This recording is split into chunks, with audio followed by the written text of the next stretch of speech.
بالله من الشيطان الرجيم بسم الله الرحمن الرحيم مرحبا بكم مرحبا بكم مؤمنين السلام عليكم ورحمة الله وبركاته.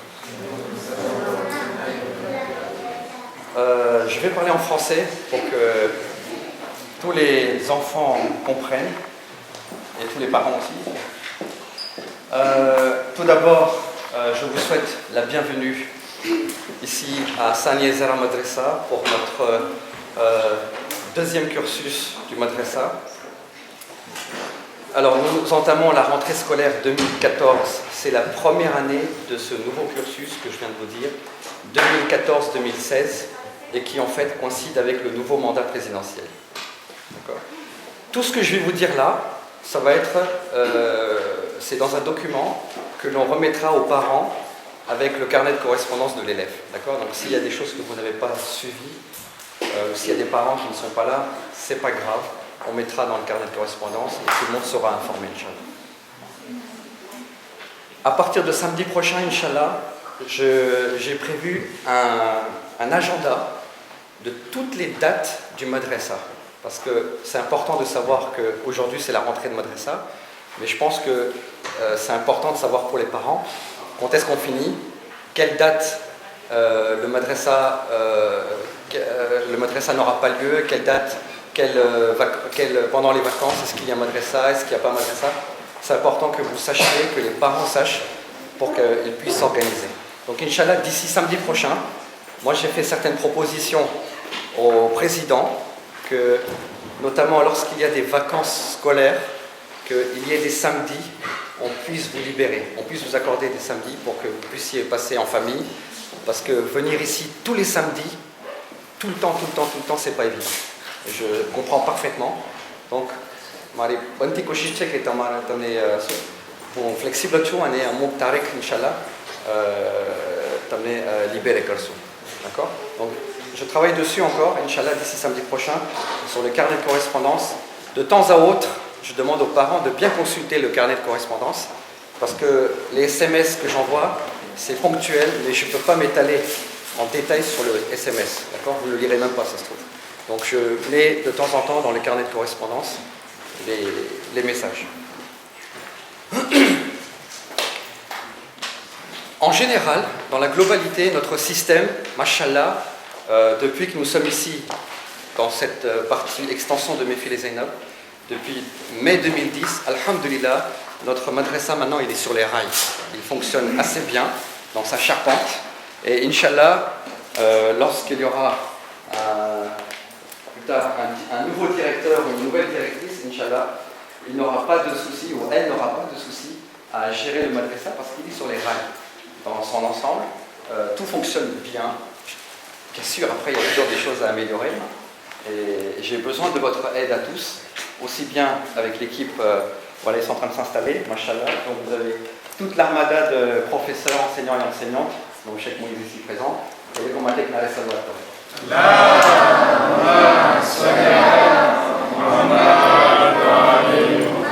Alors tout ce que je vais vous dire là, je leur ai déjà expliqué, ils sont là depuis 14h30, 15h à peu près, et donc tout ce que je vais vous dire là, ils sont au courant de toutes les dispositions, évidemment. Alors, comme d'habitude, le madrasa commence à 16h pour finir à 19h30. Je vous demande, à 16h, dès que la sonnerie retentit, ça veut dire que nous montons et nous entamons les cours.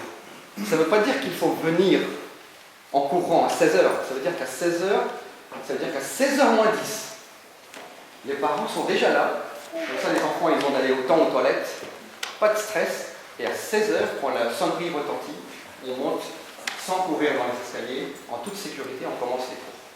Ça, j'ai beau le répéter tout le temps, on oublie, on va dire ça comme ça, mais j'insiste, c'est très important. Il ne faut pas qu'adulte nous stresse, c'est important, parce que quand on commence les cours, le stress, il est transmis aux enfants si vous arrivez en stress. C'est très important. À 19h30, c'est la fin des cours, et il y a un petit changement au niveau du majlis. Comme d'habitude, bien sûr, À 19h30, quand on descend ici, je vous demande de récupérer vos enfants. Donc les papas, ils rentrent parce qu'après, il y a deux sorties et deux rentrées différentes en fait. Hein. Donc à 10, là où vous êtes tous, on est tous ensemble, l'entrée du madrasa à 16h se fait mixte. C'est pour ça qu'il est absolument indispensable que les mamans respectent le port du hijab, en respect de nos traditions musulmanes, entrée mixte. Et quand à 19h30 on se sépare, les papas passent par ici pour récupérer leurs enfants, ou les mamans de leur côté, dans la salle de dames, pour récupérer vos enfants de l'autre côté. Donc l'autre porte sera bien sûr ouverte. Bien évidemment, le majlis du samedi, il est maintenu, d'accord, jusqu'à 20h, mais je connais les difficultés de chacun. Certains d'entre vous rentrent en transport en commun, d'autres, il y a des parents qui travaillent aussi le dimanche. Donc cette fois-ci, j'ai demandé au président, à Zagreb, que le majlis pour enfants ne soit pas obligatoire. Les parents qui peuvent rester, bien sûr, nous les encourageons amplement à rester au majlis, parce que Cheikh Moïse nous fait des doses très utiles, très importants pour l'éducation. Et moi, j'ai noté la majlis, éducation pour l'éducation. Donc, ça nous est très utile. Les parents qui ne peuvent pas, vous pouvez partir, mais que les enfants ne partent pas sans leurs parents, ou s'ils partent avec un tonton, une tante, etc., que nous soyons au courant. Ça m'est déjà arrivé, je vous donne un exemple, pour vous dire que je n'exagère rien du tout. Comme il y a il y a des enfants qui partent avec leurs grands cousins, et je les stoppe juste ici à la porte et j'appelle les parents pour leur dire, vous savez qu'ils partent avec le grand cousin? Et la maman, vous savez ce qu'elle me dit? Non, je sors du travail, j'arrive. Il ne faut pas qu'ils partent avec le grand cousin. Je viens le récupérer. Donc vous voyez, c'est justifié parce que c'est problématique. C'est source de stress et de complications après pour récupérer l'enfant. Donc c'est très important. Donc à cantine, si par exemple il y a des parents qui ne peuvent pas venir récupérer leurs enfants, mais que c'est la tante ou le grand frère, il faut nous le dire. Hein, dans les crabottes, donc la coopérative, c'est pour vous faciliter un meilleur feri goûter na tempat bandobast goûter non taquet amener bachao bouclager ou pour et sur une amplitude horaire assez large. Donc amener goûter lié c'est les mavitronés, ceux qui sont là. Cette année, le Jamaat vous demande une petite participation modeste, un petit coup de pouce pour nous aider à prendre en charge le goûter de l'ordre de 5 € par mois et par famille. D'accord? C'est un petit coup de pouce, c'est ce qu'on faisait il y a quelques années de cela. Donc ça va nous aider à continuer de goûter un petit peu. Donc on va la réduire à 20 minutes. C'est pas 10 minutes, c'est 20 minutes. En 20 minutes, nous avons le temps quand même de prendre notre goûter sans s'étouffer et d'aller aux toilettes. D'accord? Même de jouer. Le goûter depuis l'année dernière, je ne sais pas si vous avez remarqué, mais j'ai demandé à Kanis Bay de ne plus donner le goûter ici, parce qu'il y a une halal, tu vois, et en plus de ça, c'est pas très ordonné tout ça. Il y a putain d'essai, enfin c'est compliqué à gérer. Voilà. Donc, pour être sûr que les goûters malais, j'ai demandé que les goûters se déroulent dans les classes respectives. En malanat, avec les fatah par exemple, les goûters pour les à la sécurité. Et les commandés, si goûter ils finissent leur goûter et ils descendent pour jouer jusqu'à la récréation. Aucun problème si le temps le permet. L'uniforme des élèves.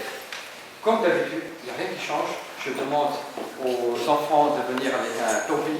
Donc là, je vois qu'il y a beaucoup d'enfants qui n'ont pas leur topi. À partir de la semaine prochaine, on reprend la discipline. Et ceux qui l'ont amené ici, machallah, je les félicite. Pour les filles, comme d'habitude, des libas, avec les autres, Tardan et ce qui c'est SCAF, c'est très bien. Ça ne change pas. Depuis l'année dernière, avec des questions de sécurité, donc les enfants ne se trimballent plus en chaussettes. Cette année, on va continuer. Nous travaillons dessus, donc je n'aime pas annoncer d'avance des choses qui ne vont peut-être pas se réaliser. Donc j'attends clé en main le projet et après je vous annonce qu'est-ce qui va être fait. Je vais vous expliquer ce que je veux. Notamment,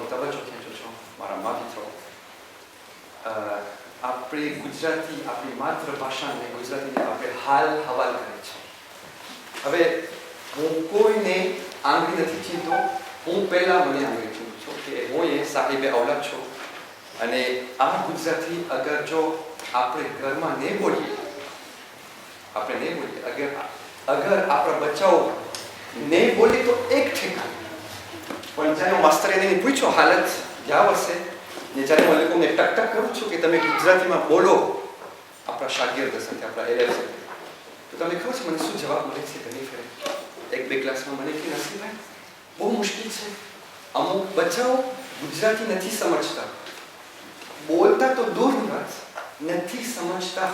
યાની કે એ લોકો માટે આ ગુજરાતી ભાષા જેમાં આપણે નાનપણથી શ્વાસ લઈએ છે ને, એ ગુજરાતી ભાષા હવે શું કહે છે પરદેશ થઈ ગઈ છે, langue étrangère થઈ ગઈ છે.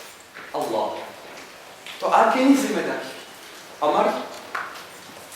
આપણી હશે જિમ્મેદારી, હું નથી કહેતી કે અમારી જિમ્મેદારી છે, પણ તમે હાથ છાતી ઉપર રાખીને મને કહો કે મા મિત્રોની આ જિમ્મેદારી છે ને, આપણે બધાની છે. તો હું તમારી પાસે ભલામણ કરું છું, બલકે હાથ જોઈને તમારી પાસે હું ગુજારિશ કરું છું, તમે માઓ છે, બાપ છો, બધે ઘરમાં શીખે બનતી કોશિશ કરો કે તમને બચ્ચાઓને ગુજરાતીમાં, મને ખબર છે બહુ મહેનત છે. અગર એજ્યુકેશનના બારામાં એક એક્શન તકલીફવાળી હોય તો એ આ. શા માટે? કારણ કે ડગલે અને પગલે બચ્ચાઓને ટક કરવું ખબર છે કે ગુજરાતીમાં બોલ, ગુજરાતીમાં બોલ, અને આસાન નથી. હું પોતે કરું છું, સવારથી ઇન્સાન છે એ ફીસો મને ખબર છે, પણ કોશિશ આપણે કરવી છે. બચ્ચાઓ સમજે છે, અમુક એમ નથી, અમુક બોલે છે, અને ઘણા લોકો બચ્ચાઓ ટીમિડ છે એટલે બોલતા નથી. પણ બહુ ઇમ્પોર્ટન્ટ છે, મારી કોશિશ મને કહે છે કે એમ ન થાય કે 5-10 વર્ષમાં જમાત મારી ઘરથી દાબે પકડી મને કે એ જો હાલત આપણી માતૃભાષા. હવે જે બધે બચ્ચા આવતા હતા નથી આવતા, શેખ મોઈઝની મજલિસ નથી સાંભળતા. શા માટે? નથી સમજ પડતું ગુજરાતી. તો શું અહીંયા બધે માટે એકુદર રાખવા છે? કારણ કે અમુક માવતરાઓને એવી વાત કરે છે કે ના હવે આપણે ટ્રાન્ઝેક્શન કરવું જોઈએ ફ્રેન્ચમાં. તો શું બધે એક ટ્રાન્ઝેક્શન માટે હું એકુદર રાખું કે પાછું તમને હું યાદ અપાવું કે આપણી જિમ્મેદારી છે કે ગુજરાતી આપણે બોલીએ કરવા.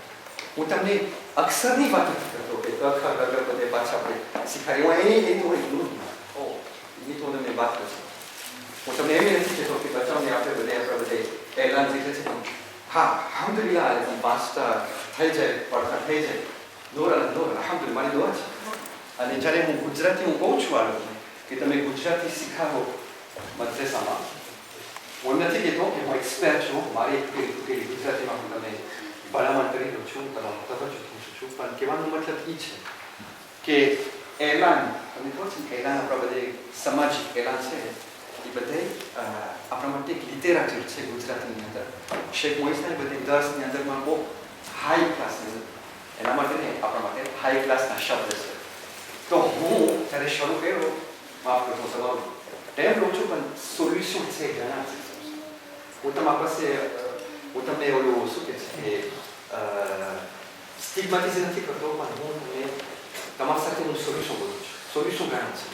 હવે જો આપણે મદ્રેસાની અંદર એક સોલ્યુશન મારા ઝેનમાં છે કે હું તમને કહું છું. હું કેવી રીતે પ્રગતિ કર્યો ગુજરાતીમાં? સૌ સાથે એટલા બધી શેખ પસાર થઈ જાય, જે શબ્દ મને નહોતા આવડતા, હું નહોતે કરતો કરનેમાં. એ આવીને પછી શેખ પાસે હું ડેફિનિશન માંગી લઉં. તો શેખ મોહમ્મદ રઝી અને શેખ સાબી અને શેખ મોઈઝને ઘણી ફેર હું હેરાન કર્યું. આ એક તરીકો છે સારું. મને લાગે છે બચ્ચાઓ સાથે આપણે કર્યા હતા, હું તો ના આવતો ancien métier. તો ફક્ત તમે મહેનત કરો, આદત કરો, બચ્ચાઓ સાથે ગુજરાતી બોલો. શાયદ તમને તરત જવાબ નહીં દે, પણ એના કાનમાં બેસી જશે. ઓકે, તો પછી આ મિમ્બરમાંથી મજલિસ સમજશે બચ્ચાઓ. કારણ કે મિમ્બરમાંથી તમે યાદ રાખજો કે ફ્રેન્ચી જશે નહીં થાય. જમાતનો ઈરાદો નથી, જેટલા આપણા ફ્રોન્કોફોન જમાત છે મજલિસમાં 10 ભૂલો ના હોય તો શેખ મને કોન્ફર્મ કરશે, જેટલા આપણી જમાત ફ્રોન્કોફોન છે ને લગભગ બધી મજલિસ ગુજરાતીમાં છે. દર્સ મજલિસ એલાન બધી ગુજરાતીમાં છે. જે આફ્રિક દલેસ્તાના જમાત છે એ લોકો મજલિસ અને ખુતબાઓ વધારે ઉર્દુમાં એ પણ પસંદ કરે છે. ઠીક છે ને? આપણામાં તો ગુજરાતી રહેવાનું છે અને અલ્હમ્દુલિલ્લાહ પરના તો સૌ નીકળી જશે ગુજરાતી. તો ખેર તમે સમજી ગયા કે તમારી જિમ્મેદારી છે. ગયા વર્ષે હું એક ઇમાજ તમને દીધો હતો. તમે ઇમાજને યાદ રાખો કે બચ્ચાઓના બે હાથ હોય. એક હાથ અમે ખેંચે પણ ઓલો હાથ તમે કોઈ ઓપોઝિટમાં ના ખેંચો, નકર તો છોકરો ફાટી જશે. ના, એક જ ડિરેક્શનમાં અમે ગુજરાતી શીખવામાં તૈયાર છે, શીખવાના શીખવાડવા માટે તૈયાર છે, પણ ઈફો કે તમારી નિયત હોવી જોઈએ. ઈરાદો જ નહીં, તમારી નિયત હોવી જોઈએ. ના, આજથી હું મહેનત કરીશ ને બાર બચાવ સાથે ગુજરાતી હું બોલીશ. ઓકે, હું ફરી વાર તમને કહું છું, દિલ ખોલીને કહું છું, હું કોઈને મેળા નથી માંગતો, હું કોઈને સંભળાવતો નથી. હું પહેલાં મને કહું છું કે મને ઇન્કમ રહેવું છું. ઠીક છે? Bon, on fait une petite coupure. આપણા મદ્રેસાની અંદરમાં માશાલ્લાહ એક સારું એક આપણું શું કહે છે કે એક સુન્નત છે કે જ્યારે બચ્ચો એક એલેવ સિપારામાંથી કુરાનમાં પસાર થાય ને તો અમે એને ગિફ્ટ આપે, અમે એને કુરાન શરીફ એને આપે છે તાકે એને અંકુરાશે થાય. તો આ વર્ષે અગર હું ભૂલતો ના હોય તો અમને સમાચાર મળ્યા કે માdemoiselle કેન્ઝા અબ્દુલ હુસેન નૂરા માશાલ્લાહ કુરાન શરીફમાં પસાર થઈ છે. તો કેન્ઝા છે હાજર છે કેન્ઝા? ઓકે, તો ખાસ હું ગુજારિશ કરીશ કે કેન્ઝા ત્યાં હાજર થાય ને આલિફા માસી પાસે એનો ફાયદો હાસિલ કરે. شاعر مردان شعر يدان قوة پروردگار لا فتى إلا علي لا سيف إلا ذو الفقار باوز بلند صلوات.